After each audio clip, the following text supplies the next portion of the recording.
ये अपना आज का टॉपिक है। पिछली क्लास में मैंने तुम्हें लेंस फॉर्मूला बताया था, और नहीं, लेंस फॉर्मूला नहीं, कॉम्बिनेशन ऑफ लेंस बताया था, और combination of lens and mirror बताया था। ओके, और वो जो फॉर्मूले थे वो किस कंडीशन पे थे? वो फॉर्मूले उस कंडीशन पे थे जब अपन उन लेंस और मिरर को बिल्कुल पास पास रखते हैं। आज अपन पढ़ेंगे displacement method to find focal length of converging lens. बहुत सिंपल सा एक एक्सपेरिमेंट होता है ये। इसमें क्या होता है मैं बताता हूँ तुम्हें। इसमें एक टेबल होती है, इसमें होती है एक टेबल, ठीक है, एक टेबल होती है इस तरह से। टेबल के एक तरफ फिक्स्ड स्क्रीन होती है, ये समझ लो स्टैंड स्टैंड टाइप से हिसाब किताब है। एक तरफ फिक्स्ड स्क्रीन है, एक तरफ फिक्स्ड स्क्रीन है। किसी को कोई दिक्कत हो तो मुझे बता देना बोल के। किसी ने मैसेज किया है, लैग अब तो नहीं होना चाहिए यार। तो अपन क्या बोलते हैं, ये अपना सिस्टम है, मतलब ये टेबल लेबल लगा दी। इधर एक स्क्रीन है, दिस इज फिक्स्ड स्क्रीन, ये एक फिक्स्ड स्क्रीन है, और यहाँ पे मैंने एक ऑब्जेक्ट रखा हुआ है, और इस ऑब्जेक्ट की हाइट मान लो कि h है, और ये जो ऑब्जेक्ट है मान लो वो भी फिक्स है, ठीक है। और इन दोनों के बीच की जो डिस्टेंस है वो d के बराबर है। डायग्राम बना लेना तुम, क्योंकि मैं मिटाऊंगा फिर इसको, मेरे जगह कम पड़ेगी। और इन दोनों के बीच में मान लो यहाँ पे कहीं मतलब ये जो अपने इस स्क्रीन और जो अपना ऑब्जेक्ट है, इन दोनों के बीच में मान लेते हैं एक कन्वर्जिंग लेंस पड़ा हुआ है, जिसको मैं आगे या पीछे यानी कि ऐसे मूव करवा सकता हूँ, लेफ्ट राइट, ठीक है। This is a converging lens, ये लेंस है अपना, which can be movable, which is movable, ये अपना लेंस है। ओके, अब थोड़ी सी एक बात तुम्हें समझनी होगी। स्क्रीन पे हमेशा रियल इमेज बनती है, ध्यान रखना इस बात का। रियल इमेज तुम आंखों से नहीं देख सकते, रियल इमेज के लिए तुम्हें स्क्रीन जरूर चाहिए, क्योंकि रियल इमेज स्क्रीन पे बनेगी, वहां पे थोड़े बहुत रिफ्लेक्शन होने के कारण तुम्हारी आंखों से वो देख पाओगे। रियल इमेज को देखने के लिए स्क्रीन चाहिए, मतलब मैं इस ऑब्जेक्ट का इमेज इस स्क्रीन पे बनाना चाहता हूँ। ऑब्जेक्ट की इमेज बनानी है मेरे को स्क्रीन के ऊपर। तो अब इस मेथड में क्या होता है, अपन धीरे धीरे ये जो लेंस है इसको आगे पीछे घुमा के फिरा के थोड़ा मूव करा के अपन इस ऑब्जेक्ट की क्लियर इमेज इस स्क्रीन पे लेना चाहते हैं। सपोज करो तुमने इस लेंस को यहाँ से x दूरी पे रखा, ठीक है, तुमने इसको यहाँ से x दूरी पे रखा, तो x की किसी भी वैल्यू के लिए इमेज तो बनेगी सही, कहीं ना कहीं तो बनी जाएगी, ऐसा नहीं है कि इमेज नहीं बनेगी। बट अपने को इमेज कहाँ चाहिए? अपने को इमेज चाहिए स्क्रीन पे, ठीक है, अपने को इमेज चाहिए स्क्रीन पे। अगर स्क्रीन पे इमेज चाहिए तो मुझे क्या करना होगा, इस तरह से सेटिंग करनी होगी ताकि जो इमेज बने वो यहाँ पे बन जाए, इस स्क्रीन पे। इस तरह से उल्टी बनेगी, रियल इमेज बनेगी तो उल्टी बनेगी। मान लो इसकी हाइट h1 है, ठीक है। अब एक बात समझने की, अगर ये x है तो ये d माइनस एक्स होगा, ये d माइनस एक्स हो ही जाएगा पूरा, ठीक है। अब जैसे मान लो कोई भी कन्वर्जिंग लेंस है, सपोज करो ऑब्जेक्ट पड़ा है इधर x डिस्टेंस पे, सपोज करो ये डिस्टेंस x है और इमेज बन रही है y डिस्टेंस पे। रे डायग्राम मान लो ऐसा कुछ आता है, रियल इमेज बन रही मान लो y डिस्टेंस पे। अगर मान लो मैं y डिस्टेंस पे ऑब्जेक्ट रखता हूँ, इधर मान लो ये x की जगह मान लो ये मैं y कर देता हूँ, ठीक है, इमेज कहाँ पे बन जाएगी? इमेज बन जाएगी x पर। अगर मैं इसको y पे रखूंगा तो इमेज कहाँ पे बन जाएगी? x पर, ठीक है। तो इसको x पे रखा तो इमेज बनी d माइनस एक्स पर। यानी कि अगर मैं इसको और आगे शिफ्ट करूं, सपोज करो लेंस को मैं और आगे शिफ्ट करूं, तो मुझे एक पोजीशन और मिलेगी जहां पे इमेज बनेगी, ठीक है। और वो पोजीशन होगी कौन सी? देखो, अगर उसको मैं बोल दूं ये y है, तो ये एक पोजीशन और मुझे मिल जाएगी, कौन सी, d माइनस एक्स, जो कि y के बराबर है, और ये क्या हो जाएगा अब x। तो देर आर टू पोजीशन, यहाँ पे अपने को दो पोजीशन मिलेगी जिसमें अपने को रियल इमेज मिल जाएगी। तो हाउ टू फाइंड एक्स कैसे निकालें? एक्स की दो वैल्यू आएगी, एक तो एक्स आएगा, एक डी माइनस एक्स आएगा। एक्स की दो वैल्यू निकालनी है अपने को, कैसे निकालें? Lens formula 1/v minus 1/u equal to 1/f। What is 1/v? v कितना है, d माइनस एक्स प्लस का d minus x minus 1/u, u कितना हो जाएगा, minus x equal to 1/f। अब देखो होता क्या है, एक्सपेरिमेंट जब अपन करते हैं ना, तो अपने को x की वैल्यू जो है यहाँ पे बहुत इजीली मिल जाती है, क्योंकि यहाँ पे टेबल पे स्केल लगा हुआ होता है ना, एक टेबल पे स्केल लगा हुआ होता है। तो अगर अपने को x पता है तो मैं इजीली f निकाल सकता हूँ ना। अगर मुझे x पता है, स्केल से ना पा, टेबल जिस पे अपन आगे पीछे मूव करवा रहे हैं ना उस लेंस को, वहां पे स्टैंड जो लगा हुआ है जिस पे अपन लेंस को आगे पीछे मूव करा रहे हैं, वहां पे स्केल भी लगा होता है। उस स्केल से ना अपन नाप सकते हैं कि x कितना है। x पता चल जाएगा तो y पता चल जाएगा, यानी कि d माइनस एक्स पता चल जाएगा, क्योंकि d मुझे पता है, टोटल d भी मेरे को मालूम है, मतलब सब नॉन है, अननोन कुछ भी नहीं है। ठीक है, इसको सॉल्व करोगे x की वैल्यू डाल के तो तुम्हें f की वैल्यू यानी कि फोकल लेंथ मिल जाएगी। पर इसमें अलग क्या है, नया क्या सीखा तुमने? देखो नया क्या है, अगर मैं इसको थोड़ा सॉल्व करूं तो ये जो इक्वेशन बनेगी वो बन जाएगी x square minus d x plus f D. ये मुझे याद है इसलिए मैंने सीधे लिख दी, तुम इसको सॉल्व करोगे तो एक क्वाड्रेटिक मिलेगी तुम्हें। देखो, यानी कि इमेज बनाने के लिए एक्स की दो वैल्यू पॉसिबल है, यही तो है इसका मतलब। अगर मुझे इमेज बनानी है तो यहाँ पे एक्स की दो वैल्यू पॉसिबल है।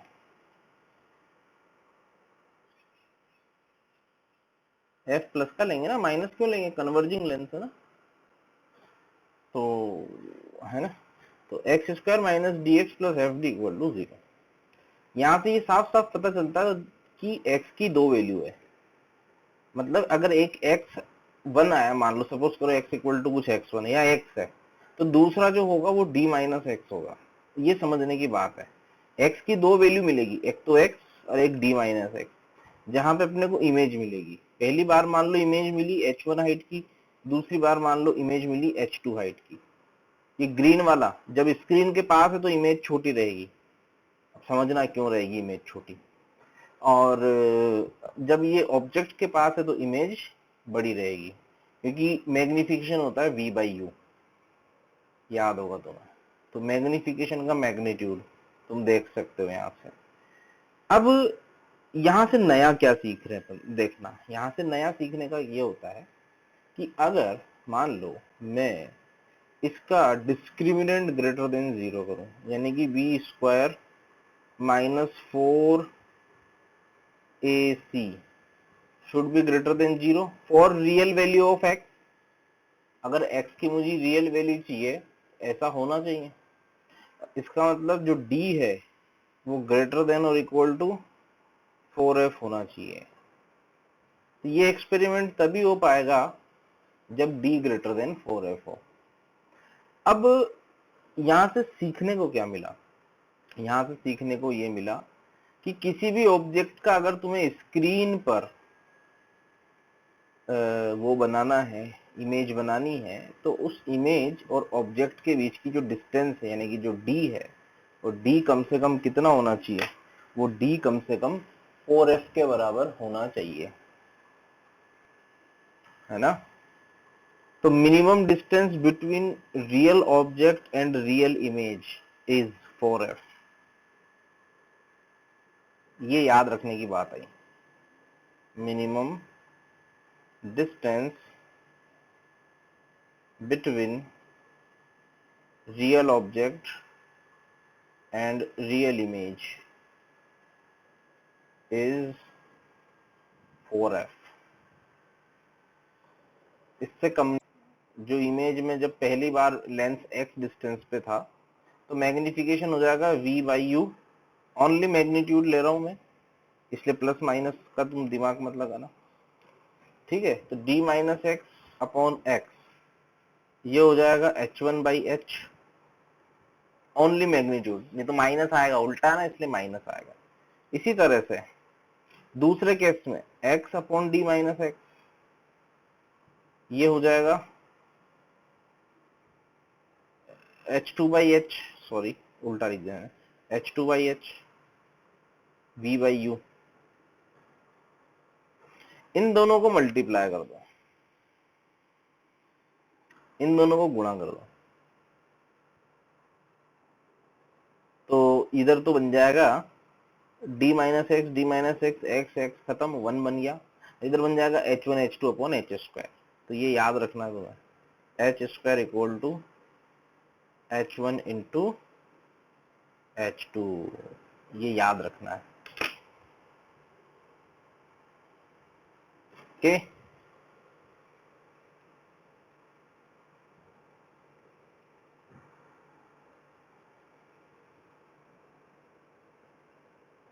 और ये अपना टेबल वगैरह पड़ी है, इधर स्क्रीन है, इधर स्क्रीन है, ठीक है। और ये डिस्टेंस अपने को दे रखी है 35 सेंटीमीटर, ठीक है, 35 सेंटीमीटर अपने को दे दिया।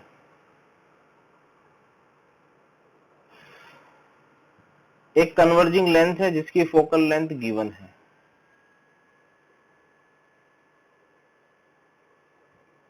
ठीक है, कन्वर्जिंग लेंथ है जिसकी फोकल लेंथ मुझे गिवन है, ओके। और यहाँ पे ये दे रखा है मुझे x। क्वेश्चन है मेरा find x for clear image on screen.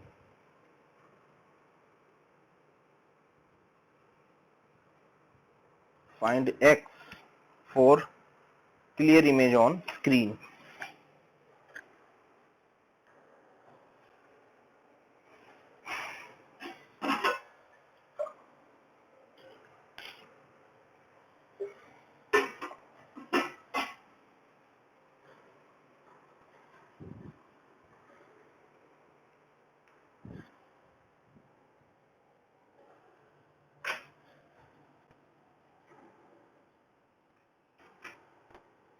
तो आंसर क्या होना चाहिए,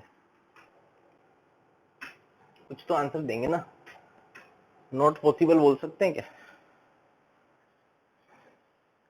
बिल्कुल। क्यों है वैसे नॉट पॉसिबल?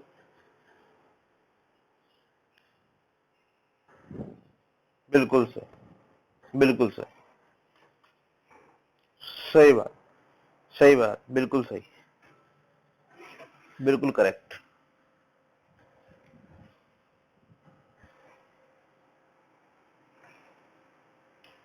आंसर आएगा इसका नॉट पॉसिबल।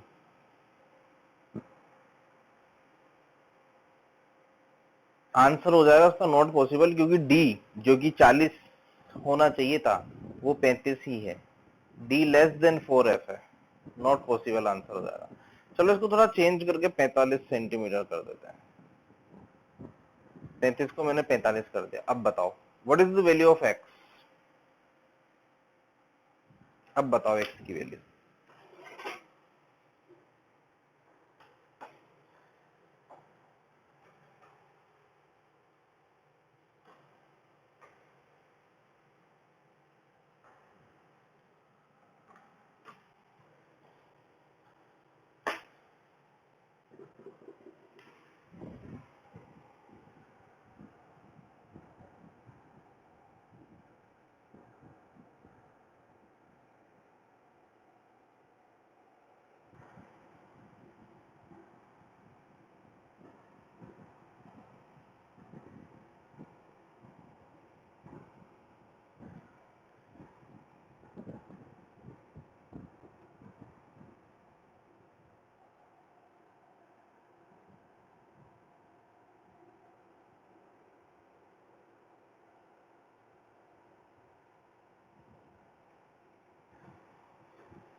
आया भाई आंसर किसी का?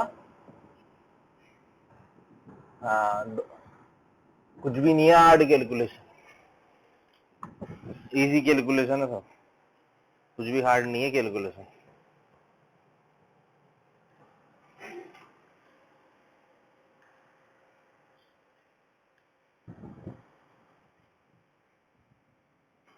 आंसर आ गया इसका 15 और 30।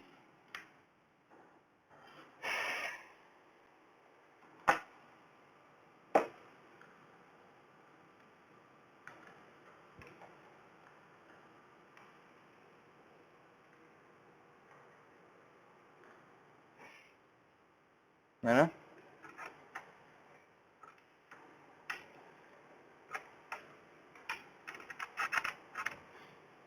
एक मिनट यार।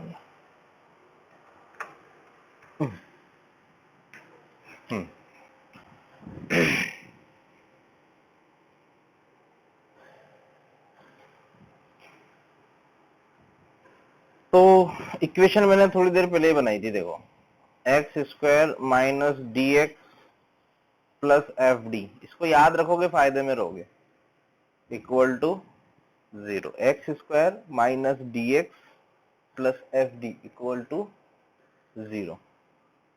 वैल्यू डालो, डी की वैल्यू, सबकी वैल्यू डाल दो, एक्स निकालना, x square minus d 45 x plus f 10 d 45 equal to 0। Solve करो, एक्स की दो वैल्यू आएगी, एक तो आएगा 15 और एक आएगा 30। 15 और 30 दो वैल्यू आएगी एक्स की, ठीक है। डिस्पर्सन ऑफ लाइट अगला टॉपिक अपना। हाँ बोल बेटा। देखो समझते हैं, पहले जो मैंने लिखा है इसको समझते हैं। The angular splitting of A ray of, कभी रेनबो देखा होगा तुमने, रेनबो, ठीक है। तो रेनबो का जो घटनाक्रम है, जो कॉज है, वो कहीं ना कहीं ये डिस्पर्सन ही है। रेनबो का जो कॉज है वो ये डिस्पर्सन ही है, डिस्पर्सन ऑफ लाइट। देखो जब भी व्हाइट लाइट जिसमें प्रकाश के यानी कि लाइट के सातों रंग होते हैं, all 7 colours of light, VIBGYOR, जो मैंने तुम्हें शुरू शुरू में बताया था ना, बिल्कुल VIBGYOR। सबसे पहले जो वॉयलेट कलर है उसका लेमडा सबसे कम होता है, वॉयलेट का लेमडा सबसे कम, कितना, 4000 के आसपास। रेड का लेमडा, रेड का लेमडा, रेड का लेमडा बताओ 7500 के आसपास, ठीक है। मतलब 4000 से 7500 के आसपास, 7000 7500 के आसपास ये रहता है, ठीक है। मोटा मोटा आइडिया ये है इसका, पहली चीज। तो दूसरी चीज कि जब भी व्हाइट लाइट होती है, इसका मतलब उसमें सारे लेमडा है, 4000 से 7000 के बीच जितने भी लेमडा होते हैं वो सभी लेमडा उसमें है, ठीक है। तो जब भी कोई व्हाइट मीडियम से दूसरे मीडियम में जाती है तो वो उसके सातों कलर को अलग अलग एंगल पे डेविएट कर देती है। मतलब जो व्हाइट लाइट जब एक मीडियम से दूसरे मीडियम में जाती है तो ये जो बाउंड्री होती है ना, बाउंड्री, ये बाउंड्री क्या करती है, इस पूरी जो बीम था ना, व्हाइट लाइट का एक बीम है, इसमें वॉयलेट और रेड और बाकी जो जितने भी हैं उन सभी कलर्स को अलग अलग एंगल पे डेविएट कर देती है। जैसे मान लो रेड कलर ये है, this is for violet colour, ठीक है। तो रेड और वॉयलेट बाकी सातों इसके बीच होंगे, मतलब बाकी पांचों इनके बीच होंगे, पूरा ही स्प्रेडिंग होगी। ये व्हाइट लाइट है। व्हाइट लाइट जब भी एक मीडियम से दूसरे मीडियम में जा है जिसमें अलग अलग लेमडा का, हाँ प्रिज्म की तरह है, ठीक है। सुनते जाओ बस, बोलो मत बीच में। इस चैप्टर को खत्म करना है आज अपने को, क्योंकि ठीक है अपने पास ज्यादा समय बचा नहीं है। तो इसमें कई सारे कलर हैं, इसमें 7 रंग हैं और ये सातों रंग अलग अलग डेविएट हुए। जैसे रेड कलर का डेविएशन अलग हुआ, वॉयलेट कलर का डेविएशन अलग हुआ। तो ये जो एंगुलर स्प्लिटिंग है, यानी कि ये जो थीटा है this is called diffraction angle. इसको क्या कहते हैं? Diffraction angle theta. और क्या तुम बता सकते हो थीटा कितना है? थीटा हो जाएगा डेल वी, डिफ्रैक्शन नहीं, सॉरी गलत बोल रहे हैं, डिस्पर्सन, डिस्पर्सन, डिफ्रैक्शन नहीं, dispersion angle, angle of dispersion, del v minus del r. इसी को अपन क्या कहते हैं? डिस्पर्सन कहते हैं। ये थीटा होना जरूरी है तो ही डिस्पर्सन कहलाएगा, एंगल ऑफ डिस्पर्सन।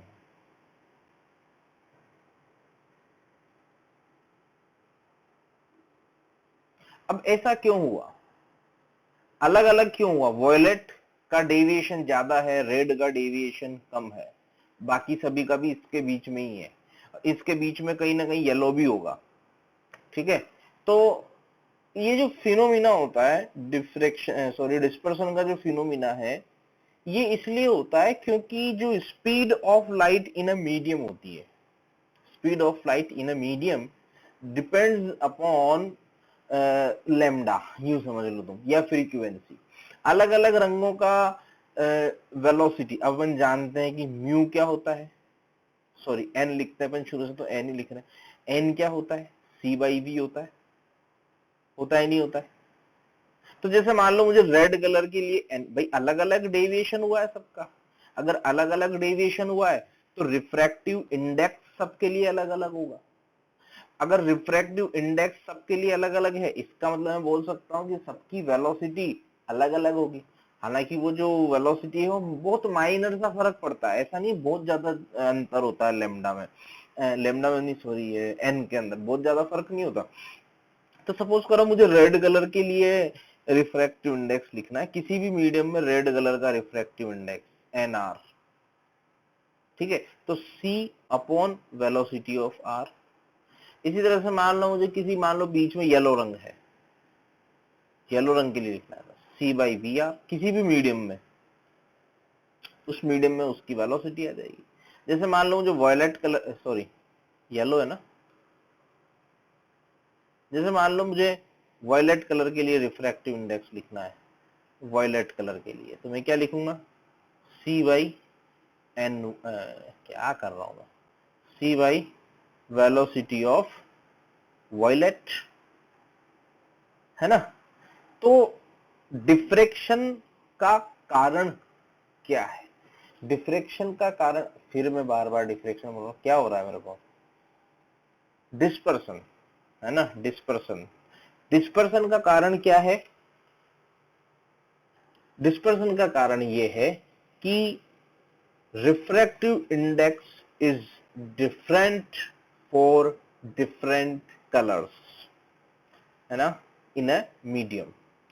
लिख सकते हो इस बात को, refractive index is different, refractive index is different for different colours,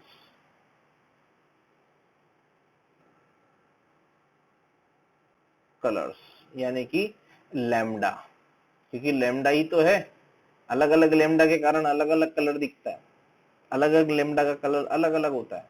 तो refractive index is different for different colours.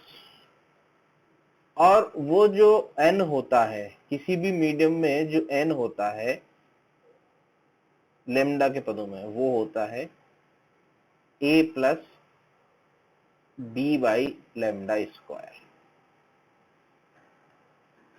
ये होता है n in terms of lambda. This is Cauchy's formula, इसको लिखो और भूल जाओ, यूज नहीं आता अपने, कॉचीज फॉर्मूला बता रहा हूं ना, बता तो रहा हूं, अरे यार बता रहा हूं ना, मुझे पता है कि ए और बी मैंने लिखा है तो मुझे बताना है ए और बी क्या है, शांति तो रखो। Where A and B are constant, A और बी क्या है? कॉन्स्टेंट है। अच्छा ये कॉन्स्टेंट किस चीज पे डिपेंड करता है? ये कॉन्स्टेंट डिपेंड करता है मीडियम, मीडियम भाई कौन से मीडियम में तुम लिख रहे हो। ए और बी तो मीडियम के होते हैं, डिपेंड करेंगे वो अलग अलग के लिए अलग अलग होते हैं, ठीक है। और लैम्डा किसी पर्टिकुलर लाइट का होता है। तो देखो किसी भी मीडियम के लिए तुम देखो, मान लो ए और बी फिक्स कर दूं, तो जैसे जैसे मैं लैम्डा बढ़ाऊंगा एन की वैल्यू घटती जाएगी। जितना ज्यादा लैम्डा होगा उतना कम एन होगा, तो जितना कम एन होगा उतना कम डेविएशन होगा। इसीलिए रेड कलर का डेविएशन सबसे कम होता है। डेल वी ज्यादा होता है डेल आर से। क्यों? क्योंकि जो एन वी होता है वो ज्यादा होता है एन आर से। ऐसा क्यों होता है? क्योंकि लैम्डा आर ज्यादा है लैम्डा वी से, है ना, इसलिए ऐसा होता है। ध्यान रखना इस बात का। तो व्हाट इज डिफ्रैक्शन, फिर डिफ्रैक्शन बोल दिया देखो मैंने। व्हाट इज डिस्पर्सन, गर्मी नहीं चढ़ी रे, वो डिफ्रैक्शन भी एक टॉपिक है, ऐसी बात नहीं है, डिफ्रैक्शन भी एक टॉपिक आता है, मुझे बार बार वही दिमाग में घूम रहा है। मैं फिर से बोलता हूँ, सबसे पहले पूरा रिपीट करता हूँ। सबसे पहले डिस्पर्सन है क्या? डिस्पर्सन का मतलब है जो व्हाइट लाइट है उसका अपने अलग अलग रंगों में बट जाना। कंपोनेंट हो गए पूरी लाइट के कंपोनेंट्स हो जाना अलग अलग रंग में। वो कब हो सकता है? जब भी मीडियम चेंज होगा सबका डेविएशन अलग अलग करा दो, सबको अलग अलग रास्ते पे भेज दो। अलग अलग रास्ते पे भेजोगे तो अपने आप उनके बीच में एंगल आ जाएगा। अब जो एंगल आता है दोनों के बीच में, मतलब सभी के बीच में, मतलब रेड और वॉयलेट के बीच का एंगल, मतलब एक तरह से स्प्रे टाइप से हो गया है। स्प्रे नहीं करते, मैं नाई की दुकान पे जाते हैं बाल कटाने, तो स्प्रे नहीं मारता, तो वो स्प्रे का जो एंगल है ये समझ सकते हो तुम। अगर मैं यहाँ पे मान लो स्क्रीन लगा दूंगा, ठीक है, सपोज करो मैं यहाँ पे स्क्रीन लगा दूंगा, तो मुझे यहाँ पे ये रेनबो टाइप से दिख जाएगा, रेड वॉयलेट बाकी सातों रंग यहाँ पे मुझे दिख जाएंगे। ये एंगल होना जरूरी है, ये एंगल बहुत ज्यादा नहीं होता, वो थोड़ा सा होता है ये एंगल। ओके, तो रेड का डेविएशन सबसे कम, वॉयलेट का डेविएशन सबसे ज्यादा। अच्छा, इसमें एक चीज और, अगर मान लो तुमसे पूछ लिया जाए डेविएशन कितना है, केवल डेविएशन वर्ड आ जाए, तो उसको फिर पता है अपन अपन मीन डेविएशन निकालते हैं वहां पे। मैं पूरा मिटाऊंगा, तुम ये लिख लो, मैं पूरा मिटाऊंगा।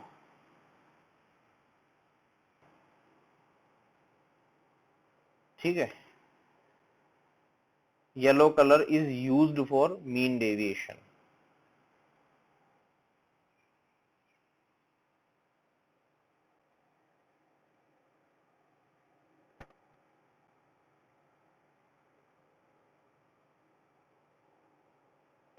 कारण उसका ये है कि जो येलो कलर का रिफ्रैक्टिव इंडेक्स होता है ना, वो वॉयलेट और रेड के बिल्कुल बीच में पड़ता है येलो का।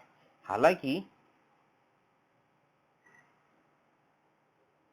इसमें येलो कलर बीच में नहीं है, बीच में ग्रीन है, पर रिफ्रैक्टिव इंडेक्स की अगर बात की जाए तो येलो कलर का जो रिफ्रैक्टिव इंडेक्स होता है वो वॉयलेट और रेड के बीच में आता है। मतलब अगर मान लो if it is not given in question, अगर प्रश्न में ना दिया हो, तो तुम रिफ्रैक्टिव इंडेक्स एन वाई का ऐसे लिख सकते हो, n v plus n r by 2, अगर ना दिया हो तो। ठीक है, इसीलिए येलो कलर को अपन मीन डेविएशन के लिए यूज कर सकते हैं। भाई सब अलग अलग रास्ते गए, तो अगर मान लो मैं पूछूं तुमसे कि भाई मीन डेविएशन कितना है, तो फिर मीन डेविएशन के लिए तुम येलो कलर को यूज करोगे। Okay, clear? डिस्पर्सन डेविएशन दोनों अलग अलग चीज है। ओवरऑल फॉर्मूला जो आता है डिस्पर्सन का वो आ जाता है theta equal to del v minus del r. ठीक है, हल करते हैं, यानी कि del y is the mean deviation. इतना याद रखना है फिलहाल तो। ठीक, चलिए अब मैं तुमसे एक एग्जांपल पूछता हूं, एक क्वेश्चन पूछता हूं मैं तुमसे। मान लो एक पैरेलल स्लैब है, स्लैब पढ़ा था अपन,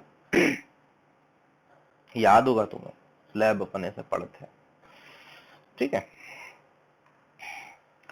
मान लो इस तरफ से एक व्हाइट लाइट आ रही है, पूरा ही मिटा देता हूँ, चलो दोबारा से बना देता हूँ, ऐसे आड़ा ही रख देता हूँ, पहले भी आड़ा ही रखा था, अभी भी आड़ा रख देते हैं, खड़ा भी रख लिया तो कोई बात नहीं।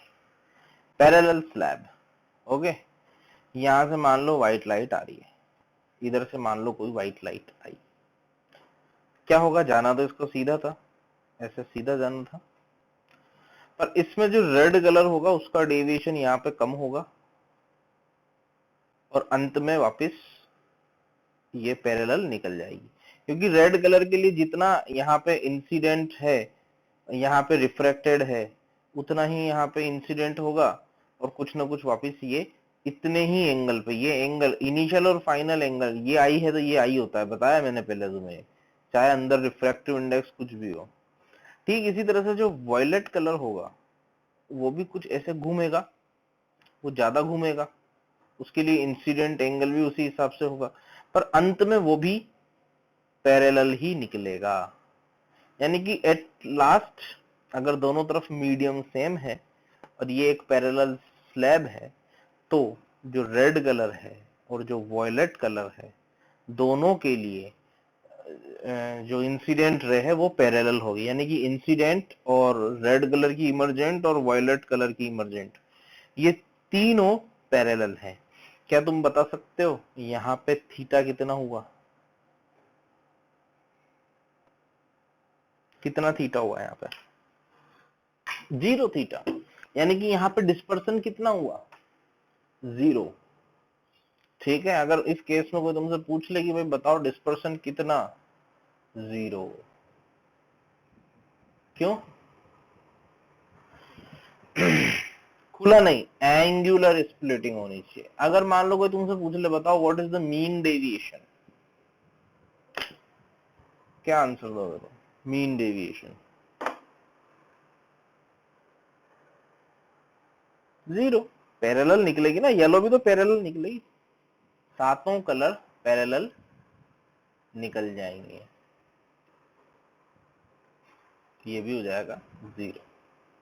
यानी कि इसने बिल्कुल भी डिस्पर्सन नहीं किया, नो डिस्पर्सन, फिर डिस्पर्सन बोल दिया मैंने, नहीं सही तो बोल रहा हूँ, डिस्पर्सन ही तो है, नो डिस्पर्सन,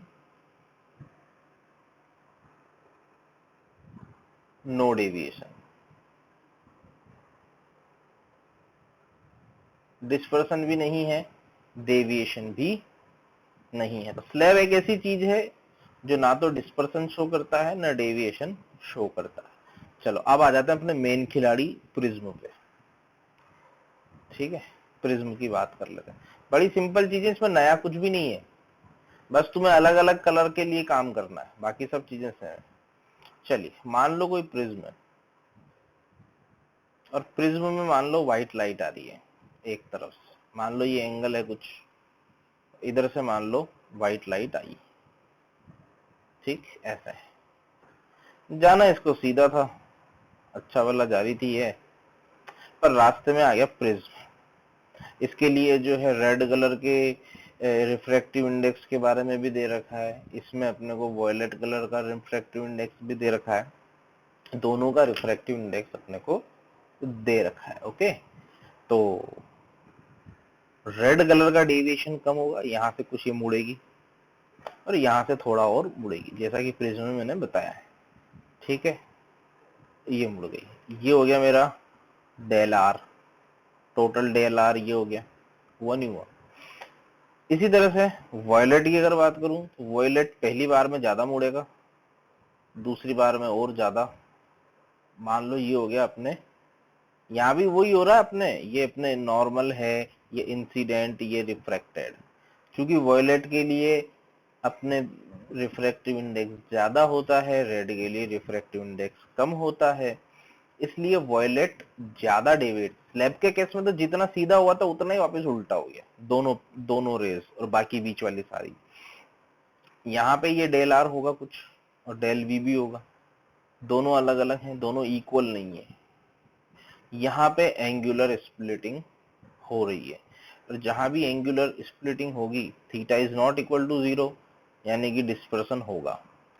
इन्हीं के बीच में येलो कलर भी कहीं ना कहीं होगा, बीच में येलो भी तो होगा, इसलिए डेल वाई भी 0 नहीं होगा। तो प्रिज्म जो होता है एक अकेला prism, prism shows dispersion also, prism shows mean deviation also. Deviation किसका लिखे यहाँ पे, मीन लेंगे येलो कलर का। तो प्रिज्म डेविएशन भी शो करता है, डिस्पर्सन भी शो करता है, ठीक है। तो रेड कलर के लिए I प्लस ई माइनस ए लिख देंगे, रेड कलर के लिए ई आ जाएगा। इसी तरह से वॉयलेट कलर के लिए भी I प्लस ई माइनस ए से अपन अलग अलग निकालना पड़ेगा और डिफरेंस लेना पड़ेगा। नया काम क्या करना है, तो रिफ्रैक्टिव इंडेक्स अलग अलग है, रेड का अलग है, वॉयलेट का अलग है, दोनों के लिए अलग अलग काम करना है, सॉल्व करना है। अब इसमें एक अच्छी बात पता है क्या होती है, एक अच्छी बात ये होती है कि अगर मान लो प्रिज्म छोटा हो, यानी कि if A and I is small, अपन बहुत आराम से देखो डेल वी लिख सकते हैं।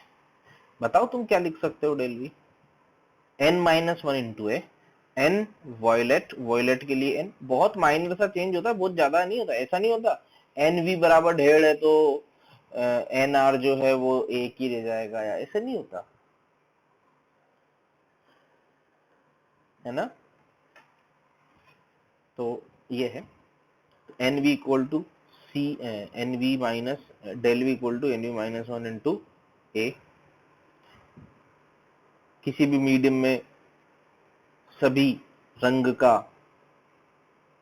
रिफ्रैक्टिव इंडेक्स अलग अलग होता है, वैक्यूम में तो सबके लिए बराबर होता है 1, वैक्यूम में तो सबके लिए बराबर होता है, पर किसी मीडियम में सभी रंगों के लिए रिफ्रैक्टिव इंडेक्स बराबर नहीं होता, अलग अलग होता है, इसीलिए अलग अलग डेविएट होती है, एंगुलर स्प्लिटिंग होती है। एंगुलर स्प्लिटिंग होती है इसलिए थीटा आता है। बताओ यहाँ पे थीटा कितना आ जाएगा, del v minus del are.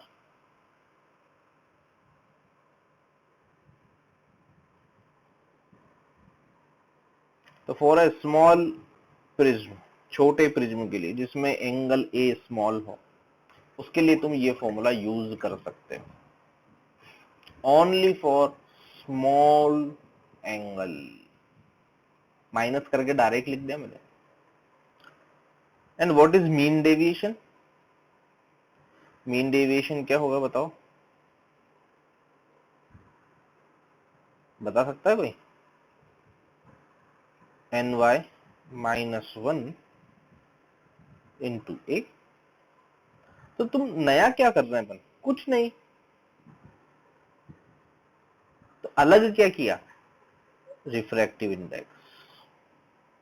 Deviation पूछेगा डेल वाई बता देंगे, डिस्पर्सन पूछेगा थीटा बता देंगे। समझ में आ गए। व्हाट इज एनवी, एनवी क्या है बताओ, refractive index for violet colour, for a medium, ठीक है। वॉयलेट, एनवी क्या है, वॉयलेट का रिफ्रैक्टिव इंडेक्स किसी मीडियम में। रेड, एनआर क्या है, रेड का रिफ्रैक्टिव इंडेक्स, रेड कलर के लिए रिफ्रैक्टिव इंडेक्स। हाँ कोई किसी ने सर बोला, सर बोल के रुक गया हो, कुछ पूछना है बताओ। तो है ना, क्लियर है, डेल वी डेल आर और डेल वाई, ठीक है। पर्टिकुलर मीडियम के लिए, अलग अलग मीडियम में अलग अलग होगा। रेड कलर के लिए एक मीडियम में अलग रिफ्रैक्टिव इंडेक्स होगा, दूसरे के लिए अलग होगा, तीसरे के लिए, है ना। मीडियम टू मीडियम भी चेंज होगा और कलर टू कलर भी चेंज होगा रिफ्रैक्टिव इंडेक्स। और एक चीज और याद रखना, ये जो n माइनस वन होता है ना, इसको रिफ्रैक्टिविटी कहते हैं। n माइनस वन को रिफ्रैक्टिविटी कहते हैं।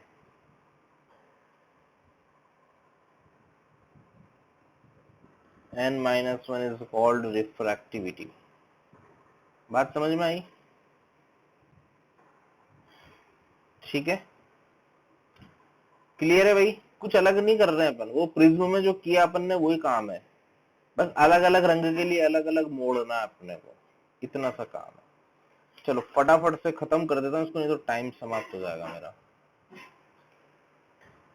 हटा रहा हूं इसको मैं। एक चीज और पढ़ाऊंगा इसमें, dispersive power.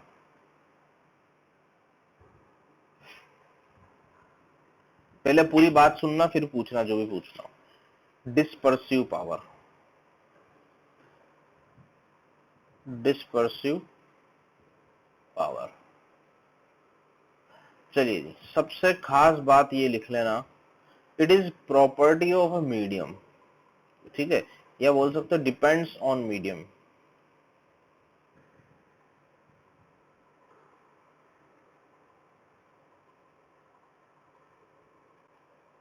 It is property of medium, ये मीडियम की प्रॉपर्टी है, not object, not object. Object से मतलब, ऑब्जेक्ट मतलब स्लैब, प्रिज्म, लेंस, इन सब की प्रॉपर्टी नहीं है ये।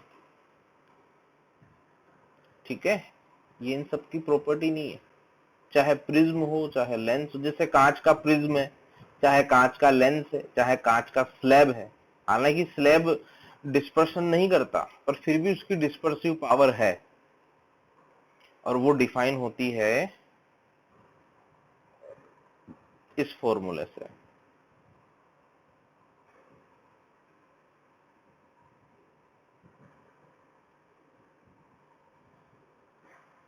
W से शो करते हैं इसको, या ओमेगा से भी बोल सकते हैं, छोटा W, ओमेगा। समझ गए क्या लिखा मैंने? इसमें कहीं भी ये प्रिज्म आ रहा है क्या? कहीं भी स्लैब लिखा है क्या? कहीं भी इंसिडेंट एंगल लिखा है क्या? कहीं भी रिफ्रैक्टेड एंगल? कुछ नहीं लिखा है। It is purely depends on medium. देख लो तुम, और रिफ्रैक्टिव इंडेक्स मीडियम की property, it is purely depends on medium. चाहे कांच का प्रिज्म हो, चाहे स्लैब हो, चाहे लेंस हो। लेंस भी डिस्पर्शन करता है, बताऊंगा अभी, क्रोमेटिक एबरेशन। तो it is property of medium. But अगर प्रिज्म की बात करें, for prism, for small prism, small prism का मतलब ए छोटा होना चाहिए।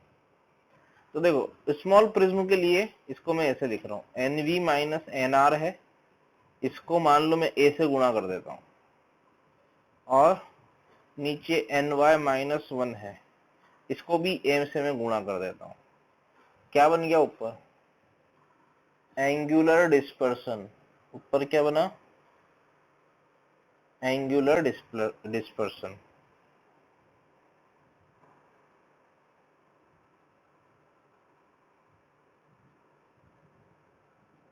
बना, और नीचे क्या बना? Mean deviation.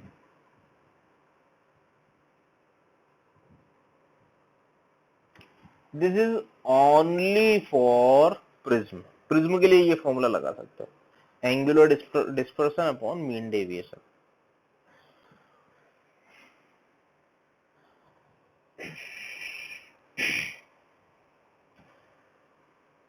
पूछे स्मॉल लिखा है ना यार बेटा, यार लिख तो रखा है। स्मॉल के लिए ही अपन निकालते हैं डिस्पर्सन, क्योंकि बड़े प्रिज्म में क्या है, टीआईआर होने की मतलब थोड़ी सी संभावनाएं बढ़ जाती है। हो सकता है ज्यादा बड़ा एंगल ले लो तो टीआईआर हो जाए। और स्मॉल प्रिज्म के लिए देखो कितना इजी होता है कैलकुलेशन करना, इंसिडेंट एंगल पे भी डिपेंड नहीं करता, इसलिए, है ना। चलिए आगे बढ़े। तो एक टॉपिक और बचता है डिस्पर्सन में, एक नहीं दो टॉपिक और, फटाफट से उनको कवर कर लेता हूं ताकि ये कम से कम खत्म हो जाएगा। हटा रहा हूं उसको। Combination of prism,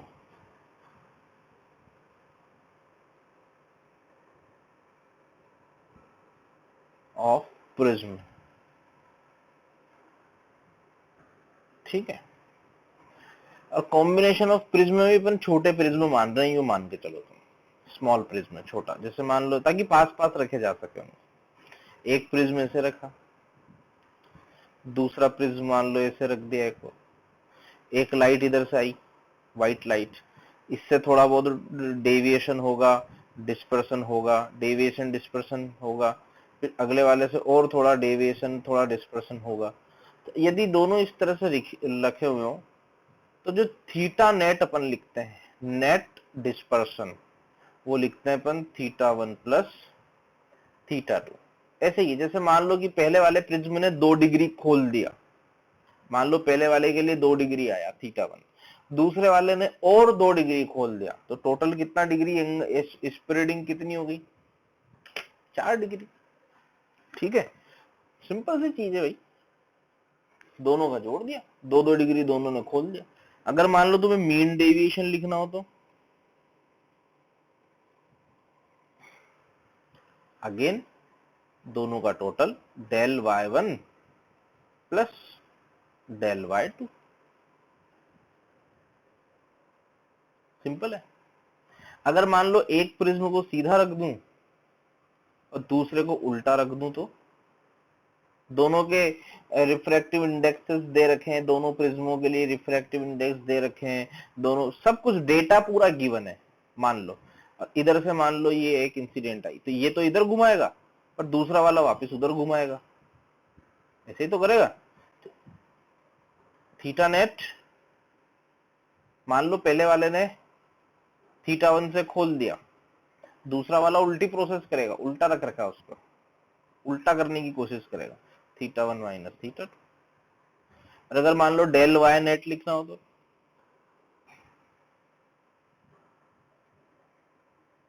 del y1 minus del y2, इस तरह से लिखेंगे। मतलब जिस प्रिज्म को उल्टा लिखोगे उसके लिए माइनस करना होगा।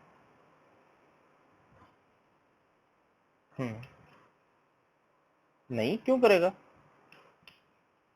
तो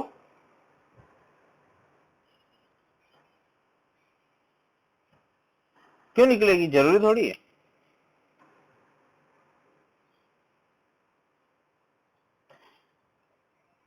अरे तो दोनों ए सेम होना चाहिए, दोनों के लिए मीडियम सेम होना चाहिए, तब ऐसा होगा। कंडीशन भी तो देखो ना यार, तुम पढ़ते तो हो पर आधा अधूरा पढ़ते हो, पूरा नहीं पढ़ते तुम लोग, कंडीशन तो तुम देखते नहीं हो। ये बात तुम्हारी सही है, व्हाइट घुसी है तो व्हाइट निकलेगी, ये 0 हो सकता है, कब होगा, जब ये ए और ए बराबर हो जाए, इसका रिफ्रैक्टिव इंडेक्स और इसका रिफ्रैक्टिव इंडेक्स प्रत्येक कलर के लिए बराबर हो जाए, तो ऑटोमेटिकली स्लैब बन जाएगा। इवन चाहे बड़ा प्रिज्म हो छोटा प्रिज्म हो, ये अप्लाई कर सकते हैं। अगर बड़े एंगल का भी होगा तो भी कर सकते हो ना, उसमें दिक्कत थोड़ी है, पर छोटे एंगल का होता है ना तो कैलकुलेशन इजी हो जाती है, बस ये फर्क है। तो यहाँ पे अगर बड़ा एंगल हो छोटा एंगल हो, एक जैसे प्रिज्म दो उल्टा करके रख दोगे तो सही बात है, व्हाइट की व्हाइट निकलनी है वापस, व्हाइट लाइट एंटर करेगी तो व्हाइट लाइट ही एग्जिट होगी, सही बात है। स्लैब किधर बन गया, वो स्लैब में एंगुलर स्प्लिटिंग कहाँ हुई थी, बस वो बीम चौड़ा हो गया था थोड़ा सा। बीम चौड़ा होने का मतलब ये थोड़ी कि व्हाइट लाइट से जो है वो कलर सेपरेट हो गए ना, ठीक है, समझ गए। कंडीशन होती है हर चीज की, है ना, जरूरी नहीं कि हर बार ही व्हाइट निकले। डेविएशन देखो हो भी सकता है यहाँ पे, और डिस्पर्सन भी हो सकता है, डेविएशन और डिस्पर्सन दोनों ही हो सकता है, ठीक है। चलो यार, अब उसे खत्म तो नहीं हुआ, बच रही है अभी कुछ 15 मिनट का